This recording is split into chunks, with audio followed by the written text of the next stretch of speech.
அப்படின்னா ஒரு ஆண் யார் மீது கடமைப்பட்டிருக்கிறான்? ஒரு பெண் கணவனின் மீது கடமைப்பட்டுள்ளார். ஒரு ஆண் யாரின் மீது கடமைப்பட்டுள்ளான் அப்படின்னு கேட்கும் பொழுது நாயகம் ஸல்லல்லாஹு அலைஹி வஸல்லம் சொன்னாங்க, அவனுடைய தாயின் மீது என்பதாக சொன்னார். மனைவியை சொல்லல, அவனுடைய தாயின் மீது.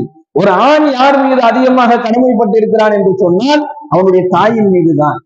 யார் ஒருவர் தன்னுடைய தாயின் மீது அன்பு காட்டுகின்றாரோ, யார் தன்னுடைய தாயினிடத்துல அழகிய முறையில் நடந்து கொள்கின்றாரோ, எவர் ஒருவர் தன்னுடைய தாயினுடைய உள்ளத்தை மனம் குளிர வைக்கின்றாரோ, வைக்கக்கூடியவராக இருக்கின்றாரோ, எல்லாம் வல்ல இறைவன் அவருடைய பாவத்தை மன்னிப்பா. அவர் செய்த குற்றத்திற்காக வேண்டி அல்லாஹ் அவரை குற்றம் பிடிக்க மாட்டான்.